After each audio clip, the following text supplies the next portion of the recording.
If you think that human beings are just rearranged chemicals, then precisely what is wrong? If morality is just a social construct, then what is wrong with raping someone?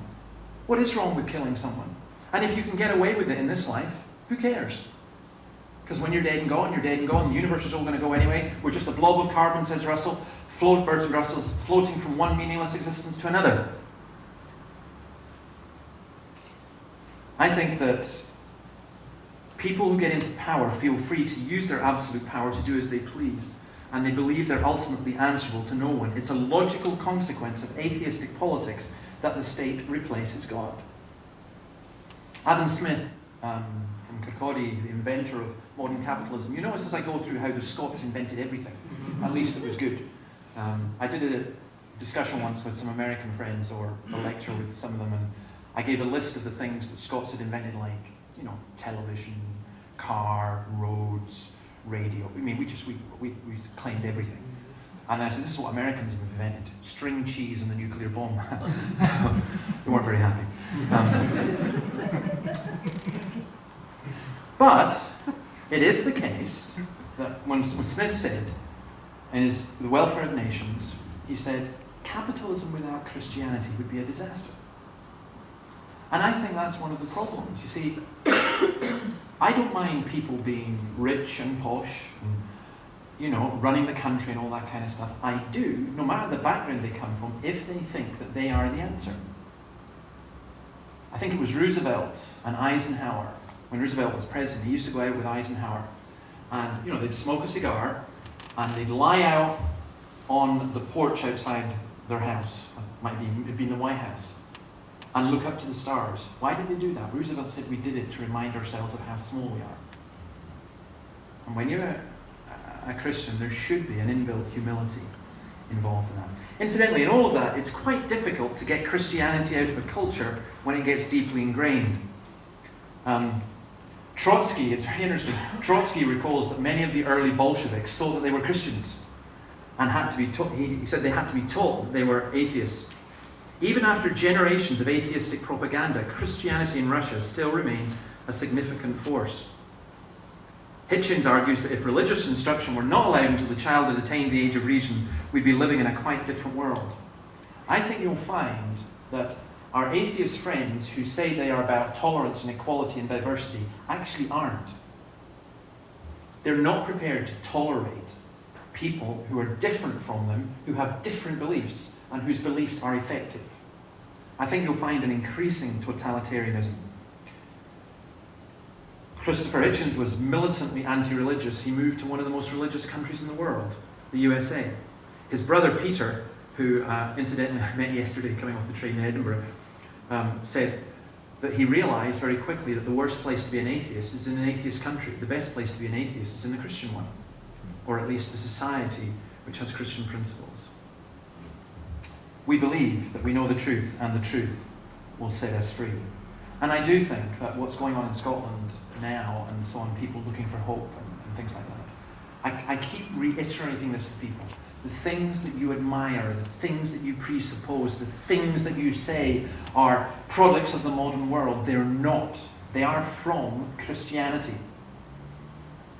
There's a marvelous book called The Invention of the Individual. If you're into history, I'm not sure the guy's a Christian. In fact, I'm pretty sure he isn't.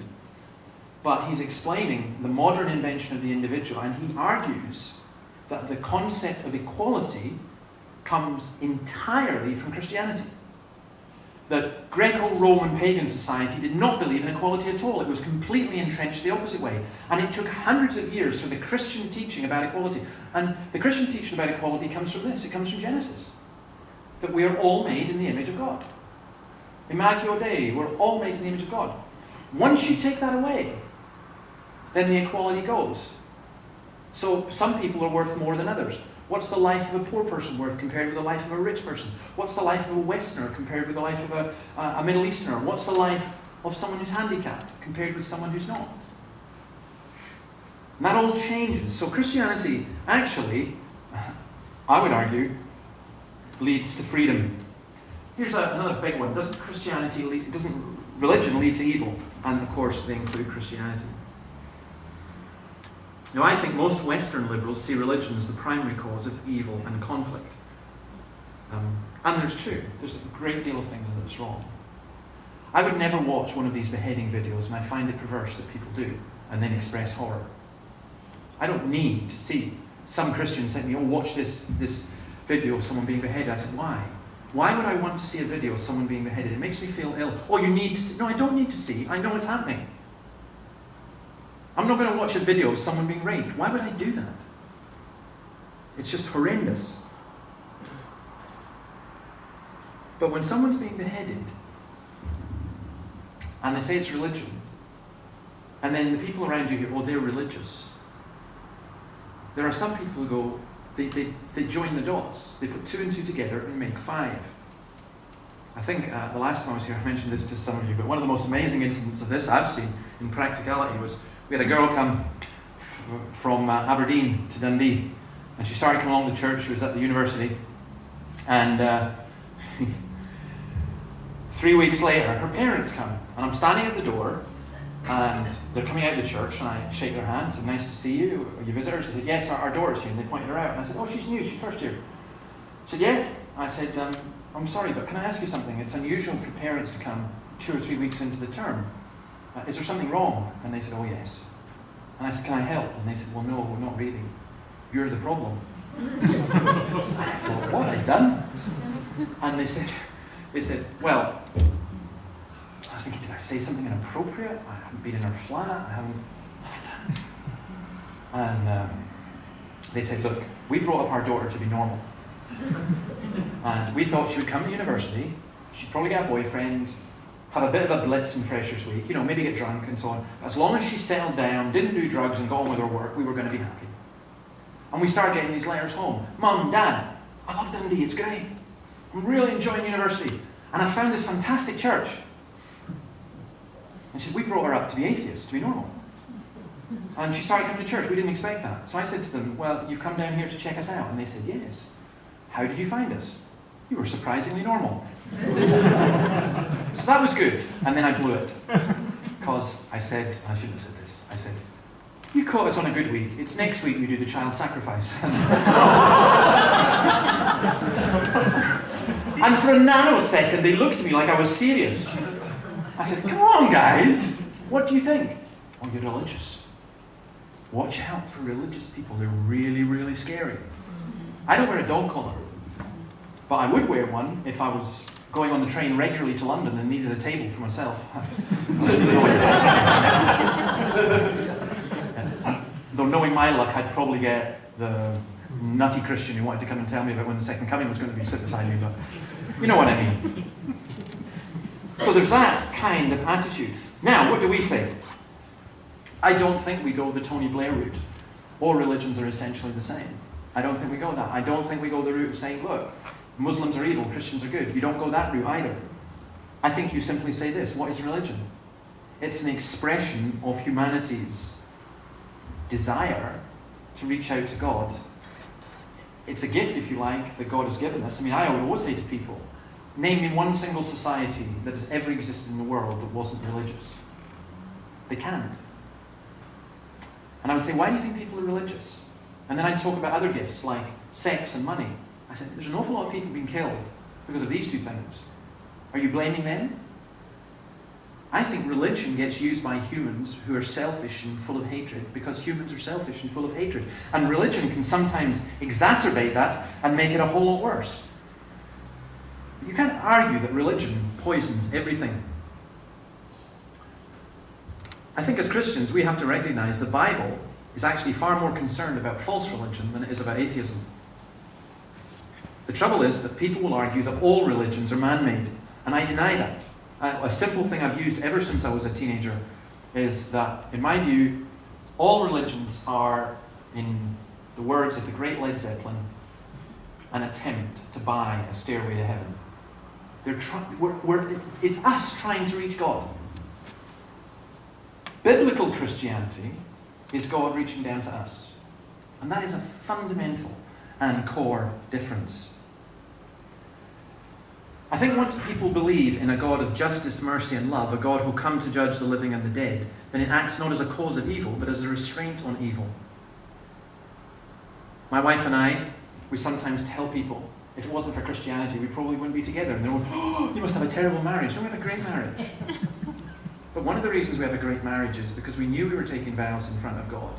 And because when times are difficult, or when you feel like, right, I'm out of here, I've had enough.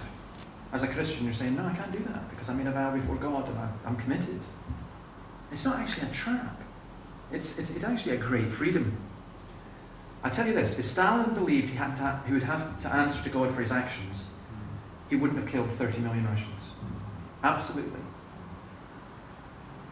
What Hitler did not believe, says Berlinski, what Stalin did not believe, what Mao did not believe, and what the SS did not believe, and what the NKVD did not believe, and what the commissars, functionaries, swaggering executioners, Nazi doctors, Communist Party theoreticians, intellectuals, brown shirts, black shirts, Gauleiters, and 1,000 party hacks did not believe was that God was watching what they were doing. That's the meaning of a secular society. It's a society where God is not there. And I'm telling you, if God is not there, human beings will go crazy. Please read William Golding's The Lord of the Flies. You see, it's just such a brilliant book. I mean, sometimes non-Christians get biblical teaching much better than sometimes Christians. Humans left to ourselves will do enormous difficulty. Now, Christianity, I'd argue, does the opposite of evil. It leads to a good which cannot be explained simply by natural human goodness. This is a very famous quote from Matthew Paris, one of my favourite writers.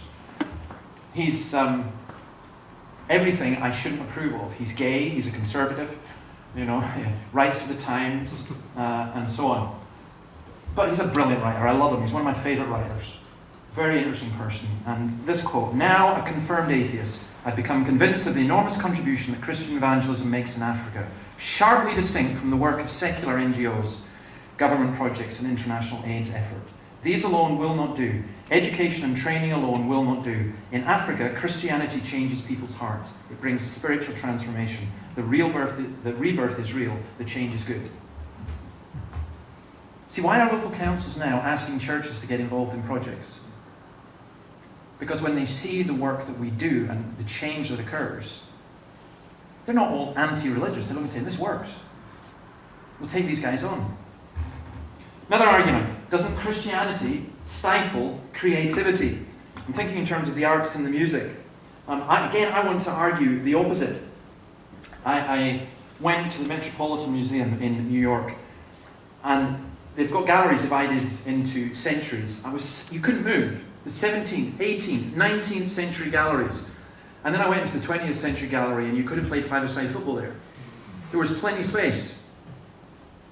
Surely 21st century people would be happier, or 20th century people would be happy with 20th century art. It's a complex question, but I think that one of the reasons they're not is because 20th century art lost its way, became a commercialized caricature of itself, where jokers like Damien Hirst could put a cow in thalidomide and sell it for 10 million quid. People actually pay for that stuff. I love a lot of modern art, I really do. I go along to our local modern art gallery. But I'd recommend a book, Hans Ruckmacher's Modern Art and the Death of a Culture, which traces the development of this, and I think it's superb. And I would argue this, Christianity always encourages the arts. In fact, I believe that when we have renewal and revival in this country, you'll get renewal and revival of music and creativity and so on. I think that there's something kind of unleashed.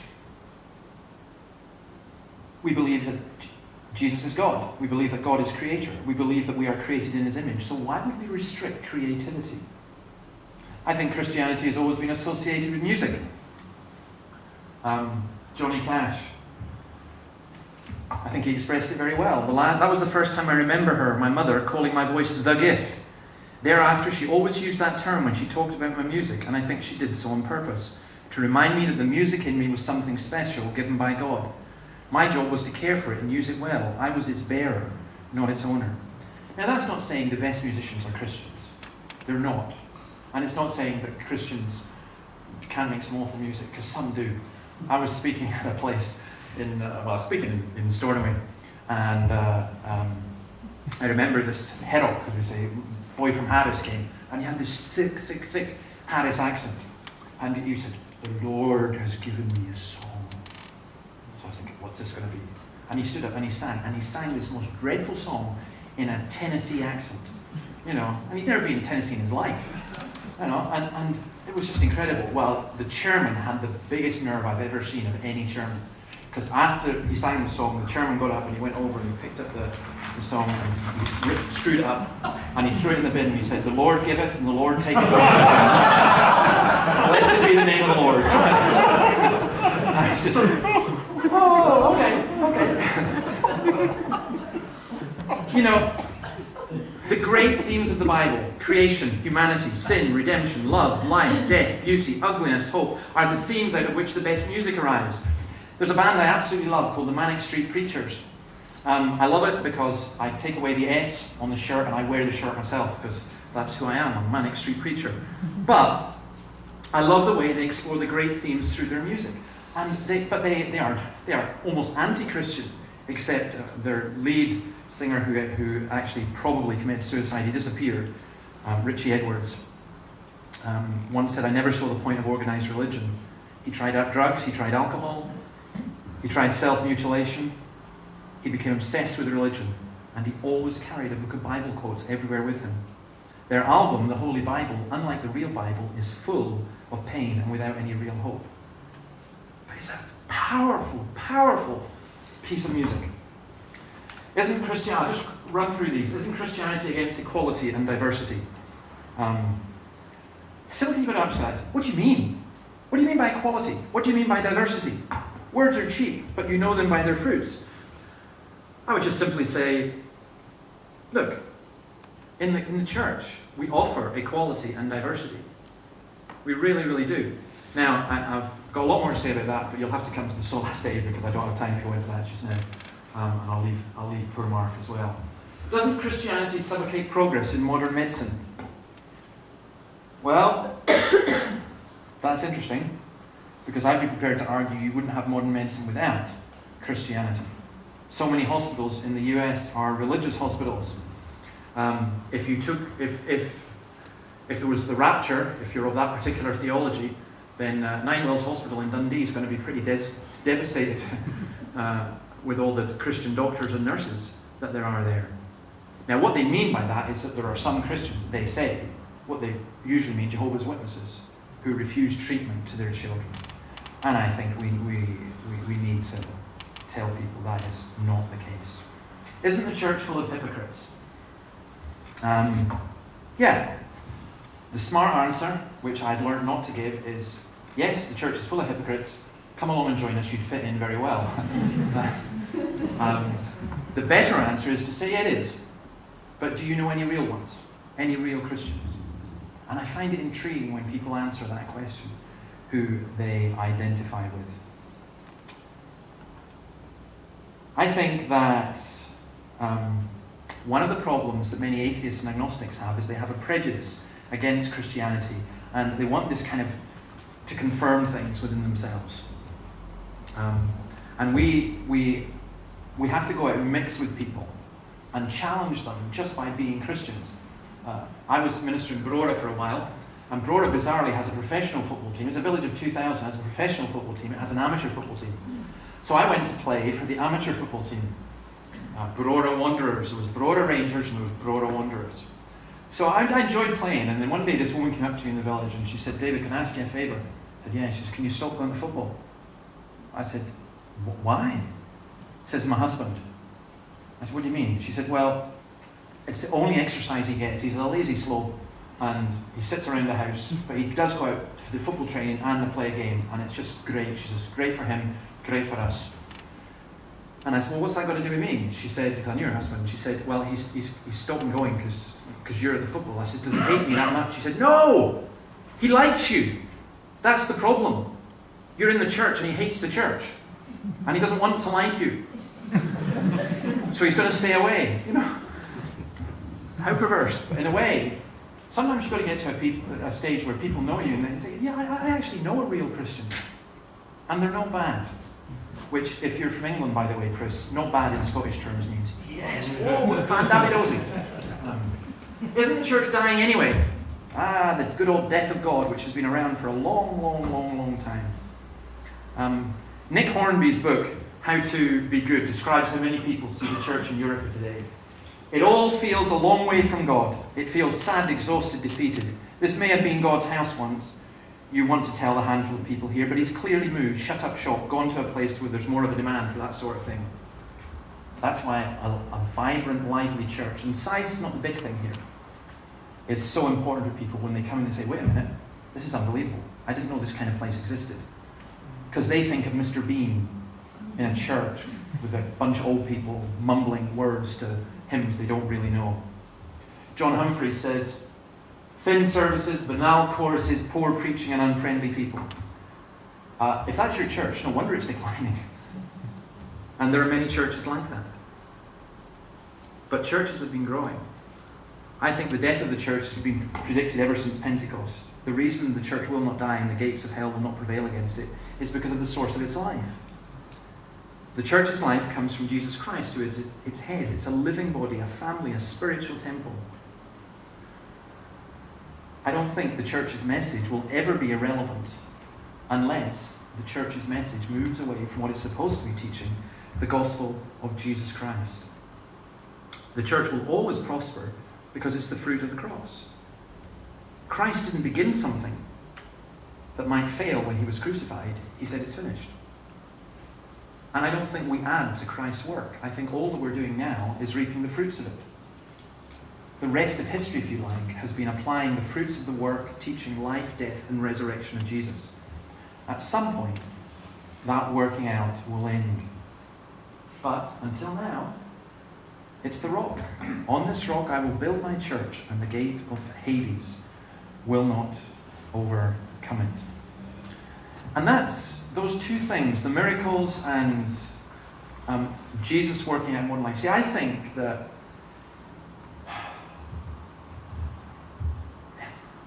it's like if you've seen the film My Big Fat Greek Wedding, and the father in that film, he always manages to bring everything. Oh, it's from Greece. It's from Greece. Everything good comes from Greece. He's like, I have some Greek friends, and they come to our church. They're members in our church, and they're lovely, lovely, very passionate people. And I laughed because they said, David, we like you. We think you are Greek. So, fair enough, I'll take that. But I think we can do that in terms of Jesus.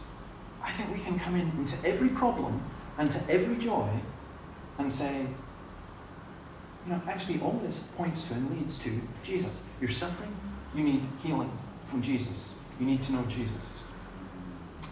People say it's hard to be an atheist in a foxhole. I tell you what's a lot harder. It's hard to be holding your baby in your arms after they've just been born and to be an atheist. I think it's very difficult. It's hard to listen to Beethoven's Sixth Symphony and be an atheist. It's hard to walk in the Scottish Highlands and be an atheist. You can do it, but you have to argue against every sense in your body, screaming, this declares the glory and the wonder of God. I tried to be an atheist, but my trouble was I did live in the Highlands. I used to walk home from the school dances and stare at the stars in the sky, and I just thought, no. I didn't even know the verse, the heavens declare the glory of God. I saw that they declared the glory of God. And that's the advantage that we have. We're going around not trying to convince people about something that doesn't exist. We're going around trying to get people to open their eyes to what is staring them in the face. Only the Holy Spirit can ultimately open their eyes, but he uses us to bring the message of Jesus. And that's what we're for. Let's pray. Thank you, Lord. Thank you for your message. Bless Chris as he continues to teach us. Please do enable us to interact with those around us, not so that we can win arguments, but so that we can demonstrate to them through what we say, what we think, what we do, that you are Lord, that you are beautiful, and that you are the one they so desperately need but cannot see. Lord, open their eyes, open their hearts, and draw many to you in your name. Amen. I apologize that I'm